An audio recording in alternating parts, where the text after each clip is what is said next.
Commander. And GT, where is she?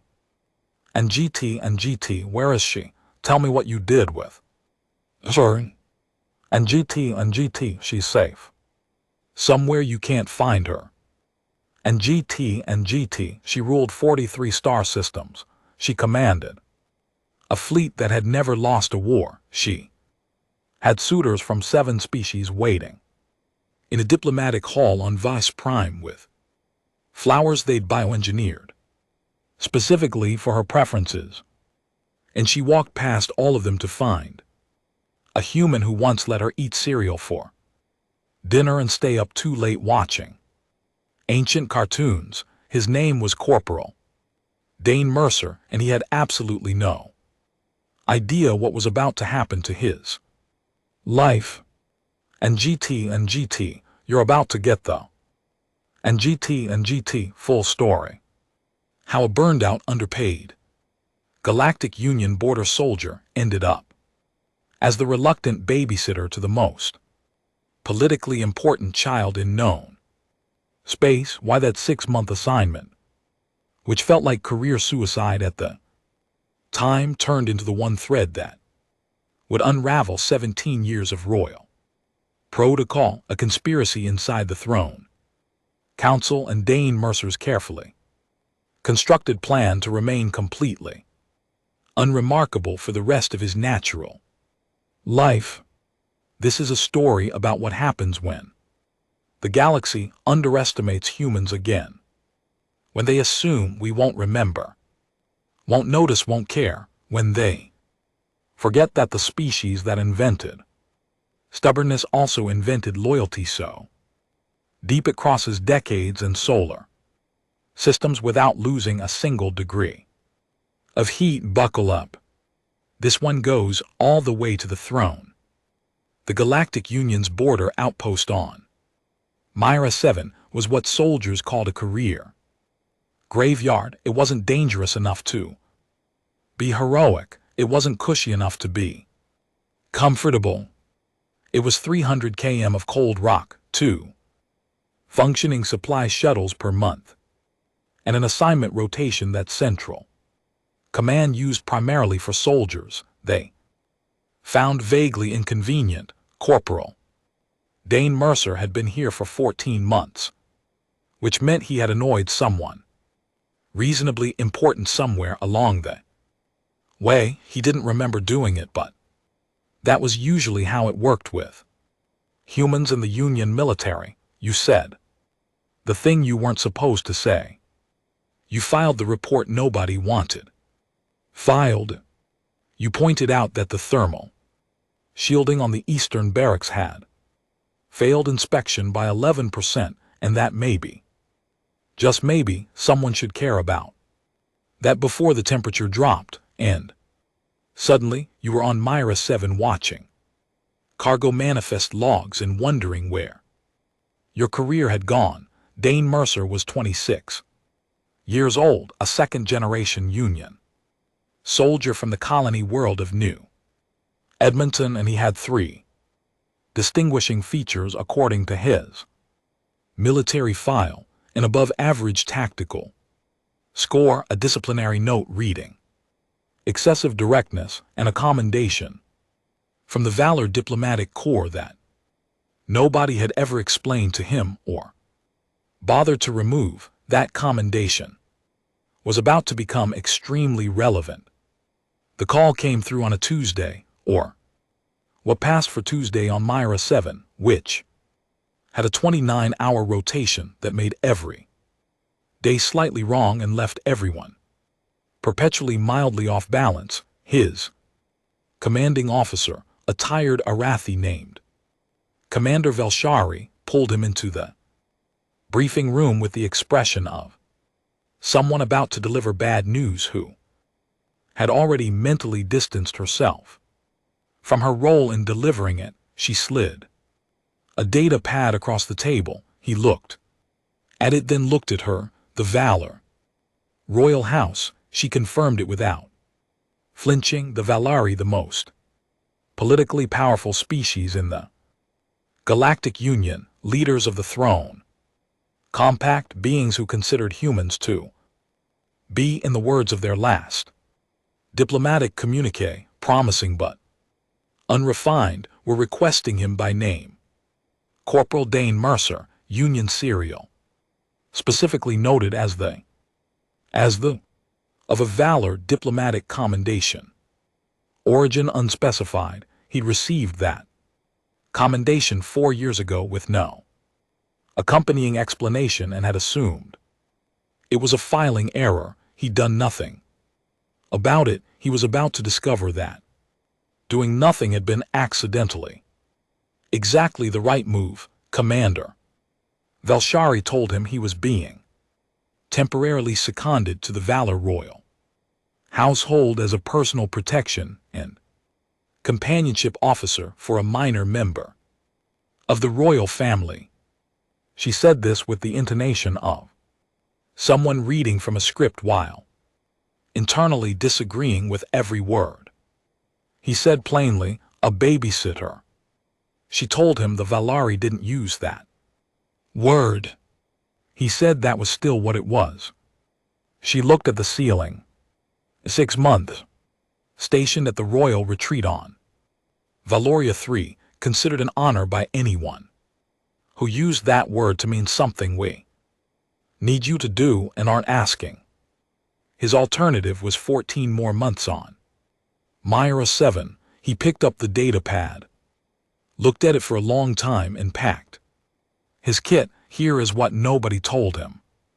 The minor member of the royal family wasn't minor at all. She was 4th in succession to the throne. Compact and given that the 3 ahead of her had a combined life expectancy of approximately 11 more years due to some deeply inconvenient political entanglements, she was potentially very important indeed. They just hadn't said that, and they definitely hadn't said the other part, why she specifically needed a human companion. That answer was waiting on Valoria 3 in a formal reception room wearing expensive robes and an expression of active weaponized contempt for everyone in her vicinity.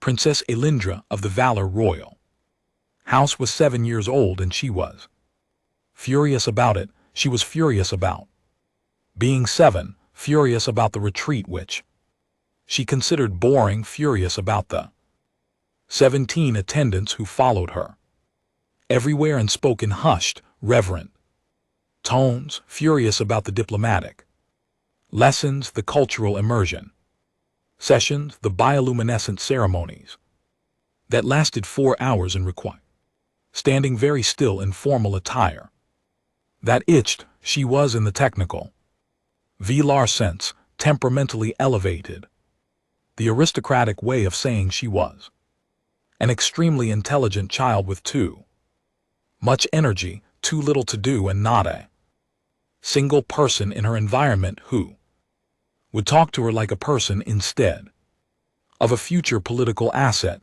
Dane arrived via transport shuttle carrying 1 kit bag and a data pad with 3 briefing documents he hadn't fully read. A Velar house steward named Oris met him at the landing pad. The princess had expelled 4 attendants in 3 months, spoke 17 languages, and would use whichever one she calculated he didn't understand, and was, in the private assessment of the entire household, exhausting. His role was companionship and protection, not education, not discipline, just presence. Dane said he understood. He filed it away next to the fact that he had 2 younger siblings and had been their primary caretaker from age 12 to 16 while his parents worked double shifts at the colony refinery. He didn't mention the second part. It seemed more useful unannounced. The first meeting was a disaster by any objective standard, which meant it was also the beginning of everything. Elindra walked into the informal reception room with the contained energy of a small reactor approaching critical Mass looked Dane up and down with her large violet velar eyes and said in perfect unaccented standard, "You're human," he said. "Yes," she said, "humans. We're unrefined," quoting the diplomatic communique at age 7 with casual authority, the way someone recites a fact they've been handed since birth. In her experience, adults either agreed with her assessments or became elaborately diplomatic about disagreeing. Direct contradiction, delivered without flinching and without apology, was not in her catalog of expected responses, he told her. Unrefined was usually what people said when they meant unpredictable, and unpredictable was usually what they said when they meant I can't control them. And that was generally a compliment if you thought about it long enough. She stared at him, then she sat down on the floor, not on the formal seating, not in the designated interaction area, just cross-legged on the floor in her expensive robes, and looked up at him. The house steward made a sound like a man trying not to have a medical episode. Dane sat down across from her. She asked him to tell her something.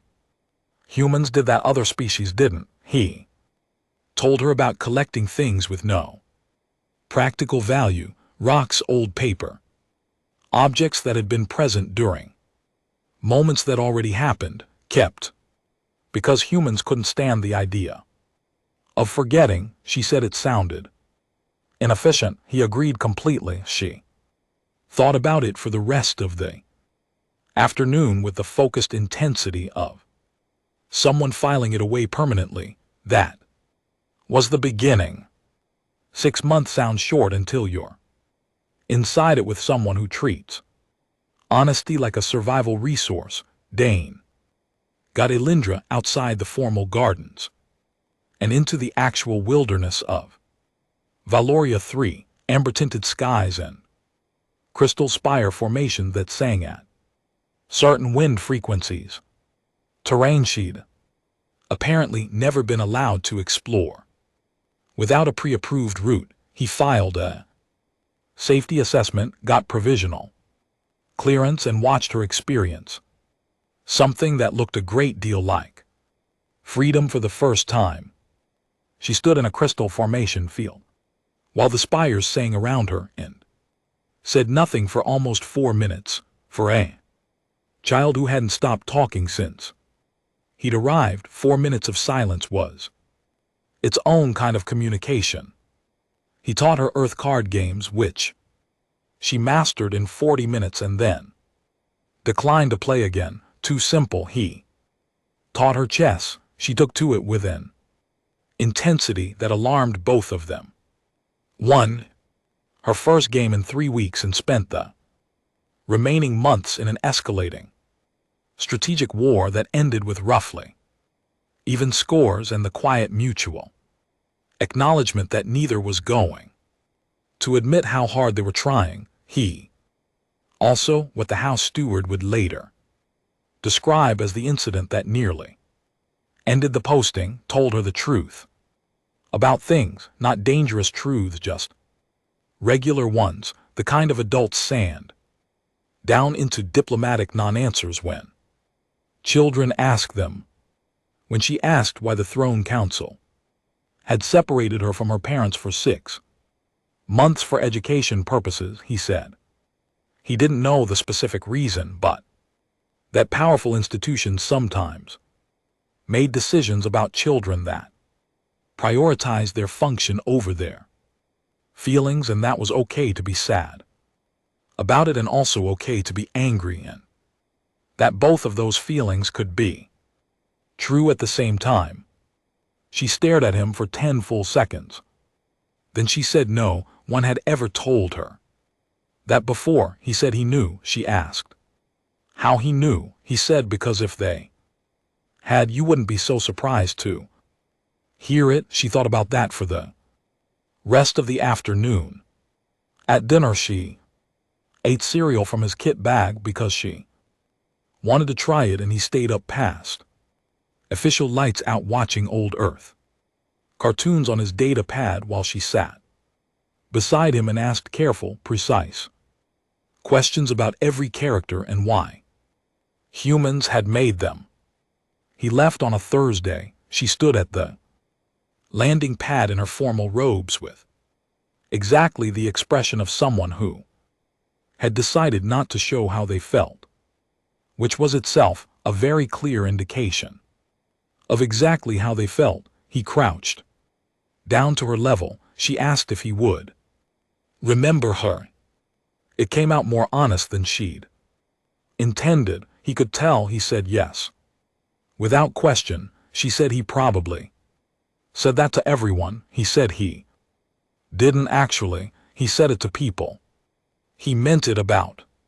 He gave her the deck of Earth playing cards, the ones she'd claimed were too simple. She took them without comment, which meant more than anything she could have said.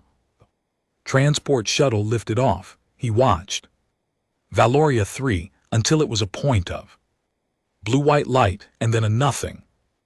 And then the nothing was all there was. He went in fine, back to his regular life, better postings slowly. Promotions sergeant, then lieutenant. Slower climb than his tactical scores should have earned, but a steady one. He did his job, kept his head down, and didn't think about Valoria 3 too often, because when he did, it produced a feeling that sat somewhere between warmth and ache, with no word for it in standard. He'd later find out the Valori had 2 words for it. He didn't hear from the royal house again for 17 years.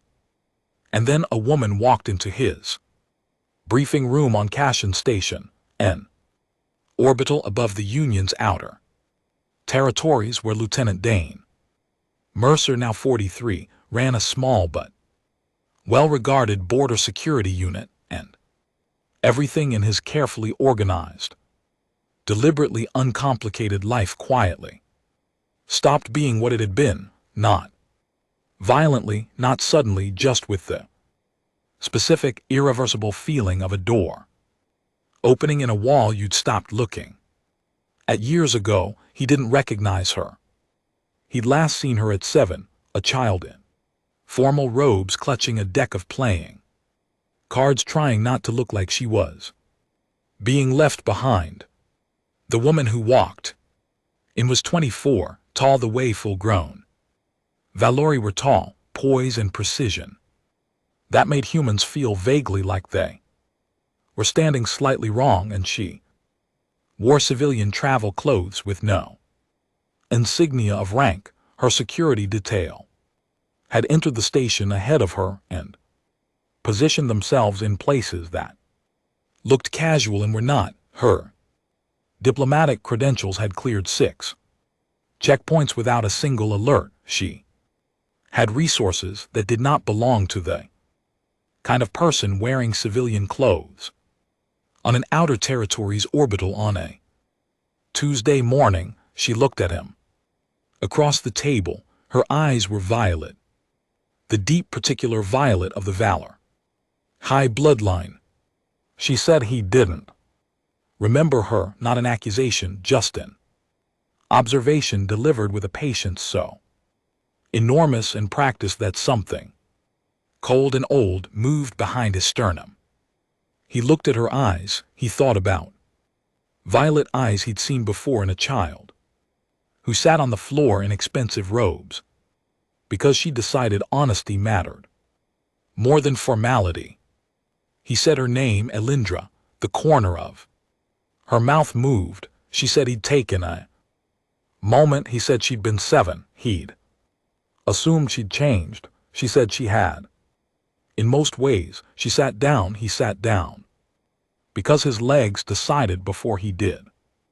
She was the queen. She said yes since 2 years ago. Coronation on the 7th of Disfar, late November in his calendar. A long ceremony. She thought of him during the standing still parts. He said that aside and asked why she was here.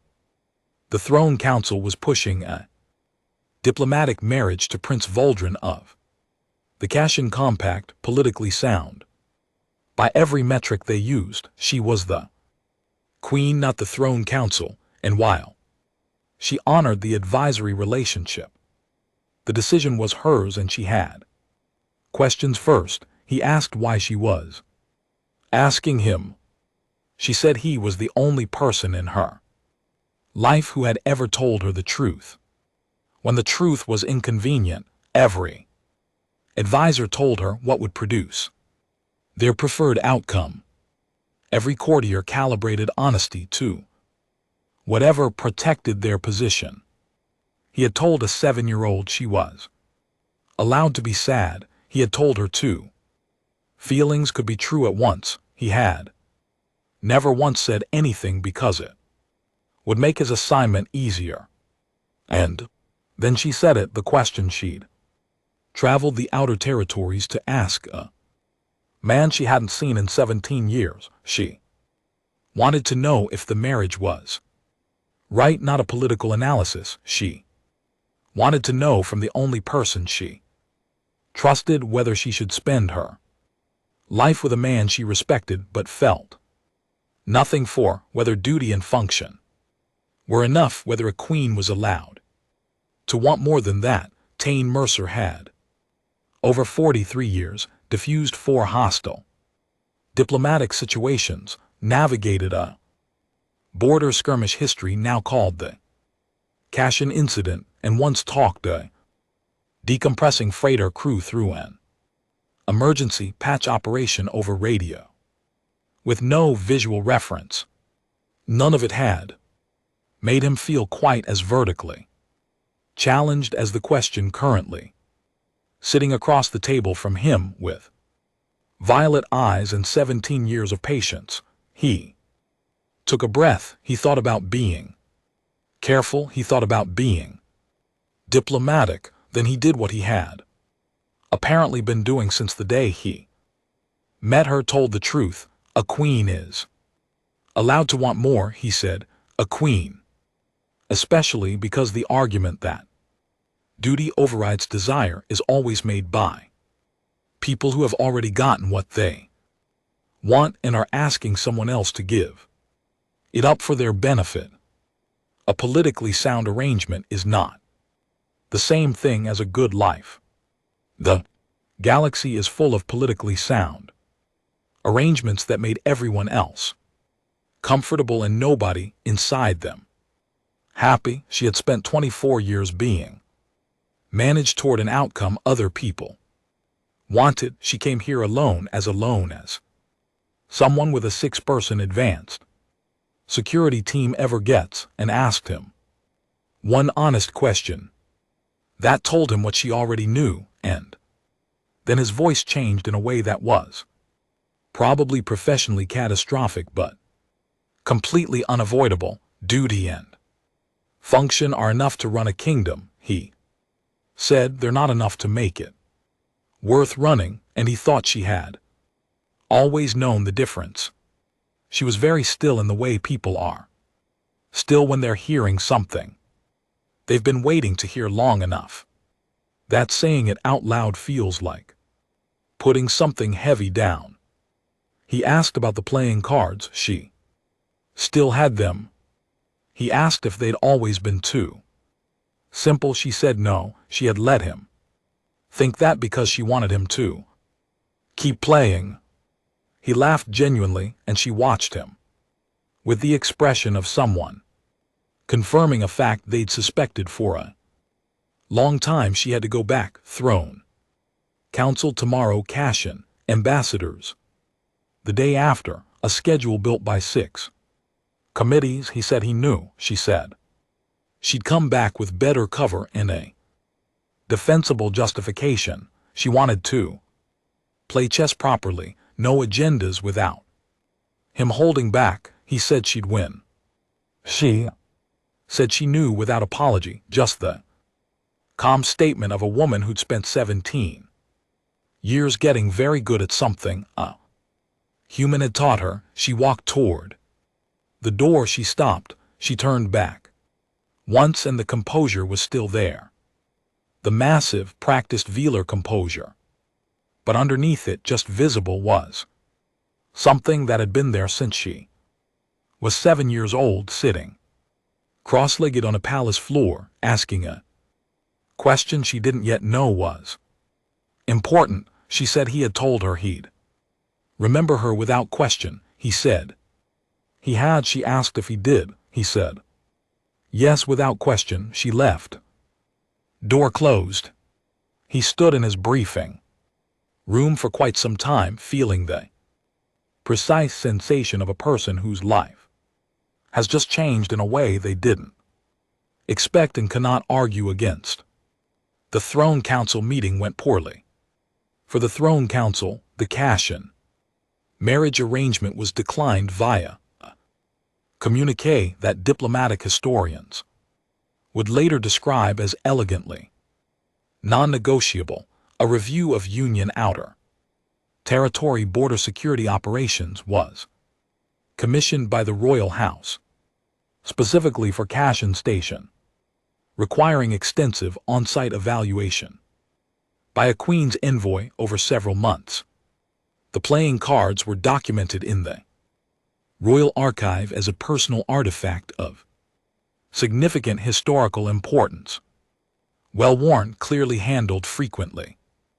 No confirmed date range for their use.